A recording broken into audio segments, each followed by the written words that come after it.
Avant de poursuivre, je voudrais me rassurer que tout le monde entend le français.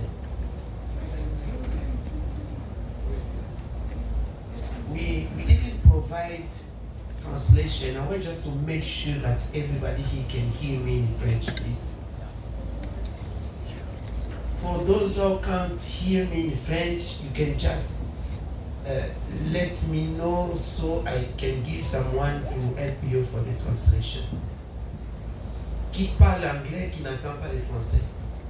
Tout le monde entend le français. Oui. I'm lucky today. So alors, je disais, la République démocratique du Congo se trouve au centre de l'Afrique, au sein du bassin du Congo. Le bassin du Congo qui est le deuxième massif forestier après le bassin de l'Amazonie où nous nous trouvons actuellement en Colombie. La République démocratique du Congo, à elle seule, a 62% des forêts tropicales humides du bassin du Congo. La République démocratique du Congo a aussi 10% des réserves mondiales des eaux douces et 52% des eaux douces de toute l'Afrique.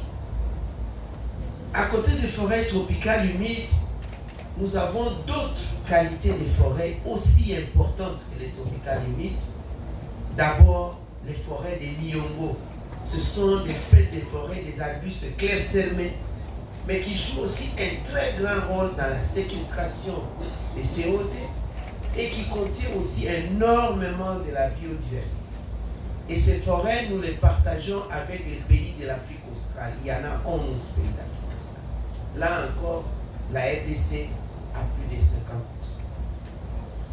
À côté de ces forêts de Nyongo, nous avons les tourbières.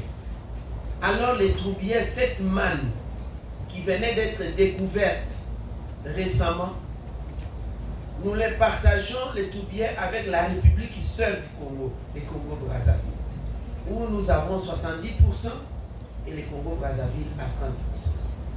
Nous avons aussi les mangroves dans toute la partie côtière de l'océan Atlantique. Si je cite ces espaces, ces écosystèmes, c'est pour vous dire que ça constitue l'habitat de la biodiversité. La flore, elle-même les forêts, la faune, avec tout ce qui a comme produit lignés et non lignés de la forêt, et aussi les ressources aquatiques et marines. C'est une grande biodiversité.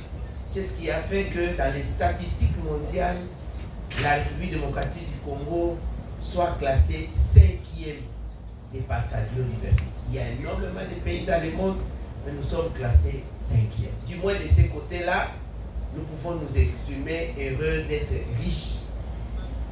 Parce que vous trouvez une spécialité des espèces endémiques. Par exemple, prenons le cas des primates. Il y a 4 sortes de primates de grande hauteur dans le monde. Vous avez les orang-outans, les chimpanzés, les gorilles des montagnes et les bonobos. Mais 3 espèces se trouvent en République démocratique du Congo. Nous avons les chimpanzés, nous avons les gorilles des montagnes, nous avons les bonobos. Le orang-outan, c'est en Asie. Et les bonobos ont une particularité de la capacité d'intelligence de 99,9%. Comme l'être humain, il ne manque de 1% du langage. Et on les trouve en République démocratique. Je ne peux pas passer l'étape de la biodiversité spécifique de la RDC à travers le monde sans citer 2 choses. D'abord, l'okapi, qui est cet animal-là prestigieux. Dans le monde, l'okapi est là. On ne trouve qu'en République démocratique du Congo. Si vous le voyez ailleurs, dans des jardins zoologiques ou ailleurs, sachez que c'est venu de la RDC par collaboration, échange certainement scientifique ou des recherches, on l'a amené. Et aussi les poissons aveugles.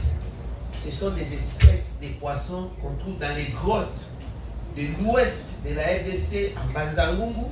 Les poissons sont nés aveugles, grandissent aveugles, mais peuvent se mouvoir, font tout. Je me suis dit, peut-être qu'il y aura des recherches pour voir un peu dans les huiles, ou je ne sais pas quel est l'essentiel de l'ADN de ces poissons, pour aider les personnes malvoyantes à se mouvoir aussi correctement. Comme quand on est né aveugle, comment est-ce qu'on peut se mouvoir exactement comme ces poissons? Il y en a tant d'autres, je vous épargne de toute cette vie.